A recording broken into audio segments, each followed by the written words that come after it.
Hi there, thanks for tuning in. I am Eric Linter, and this is Star Speak Whispers for the beginning of June 2012. Well, there's a lot going on in this first part of June, so let's dive right in. On the 1st, that's the Friday, Mercury aligns with retrograde Venus. This is an uplifting combination, great for social activities, reunions. We're going to continue through this month of June to encounter people we haven't seen in years or hear from them. And by and large, many of these reconnections are going to be pleasant, definitely so on June the 1st. The moon is waxing full as June gets underway.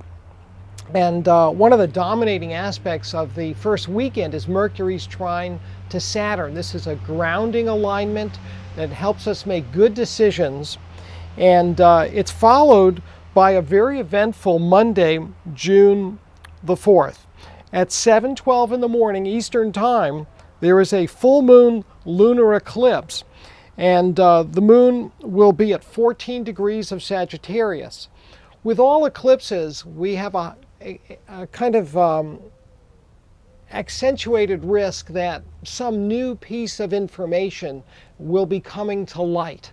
I also think of the eclipse alignments as a wonderful opportunity, if you're spiritually inclined, for meditating. Because the symbolism here is that the sun, representing spirit, the earth, the physical body, and the moon, the emotional body, can more easily be attuned and aligned within ourselves at these times. If we're not paying attention, then all bets are off, and you're likely to find yourself barking up the wrong tree. Mars is also in a challenging relationship with the moon and sun at the time of the full moon. So again, slow down, get your facts, and if you're not at all, if there's any doubt whatsoever, hold off on major initiatives for at least for a few days. Neptune is going to turn retrograde this same day. Not the biggest of deals, but for some folks born probably under Pisces, most likely, this is a co-ruler of your sign, and Neptune is in Pisces. You may want to revisit a creative project that you've been working on that's been on the back burner, whether it's a painting or a screenplay or even something you photographed before. You may want to go back to it. Neptune will stay retrograde for several months. Venus is also at odds with Mars on Monday. And so tension between the sexes is a classic response when these two planets square off. It's also certainly a passionate and fun-loving square that tends to make people more socially ambitious, in some cases more socially aggressive. But with the moon also sextiling Saturn that same evening, most folks will tend to be on good behavior, and hopefully we'll just see more displays of affection coming out of the Venus square to Mars.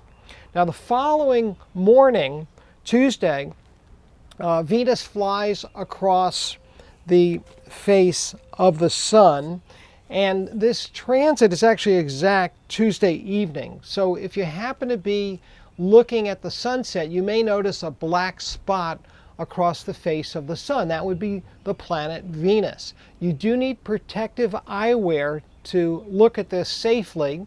There is, I think, a certain suggestion here of love and spirit being joined and combining forces, and who is against love? But displays of affection, and again, the tendency for reconnections to occur because Venus is retrograding, going to remain strong during this time frame. We have a solar square, sun square to Mars on Thursday evening. So this is the classic haste makes waste square. Take it slow, whether you're at work or on the highway.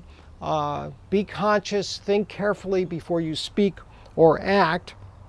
Friday evening, the 8th, Mercury trines Neptune, a great aspect for taking in a concert or a movie or just simply relaxing with good friends. I'm going to jump ahead to Monday the 11th, another very busy day astrologically.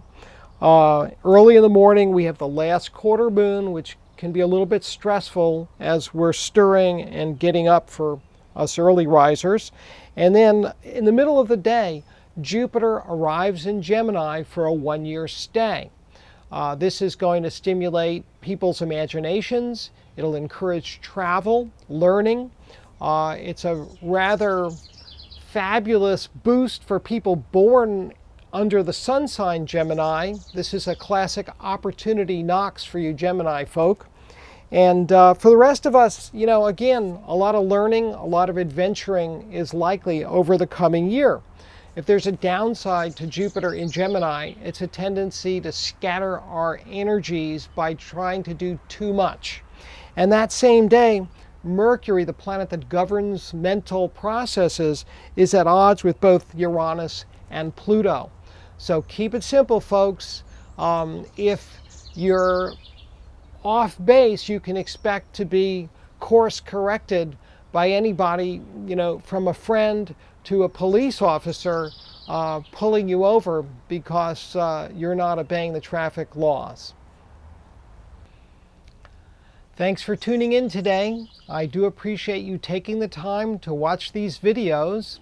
Remember, you can contact me for information or readings at stars@ericlinter.com or by telephone at 508-541-4115. If you want to see my daily forecasts, find them at spiritofchange.org. And remember, keep looking up.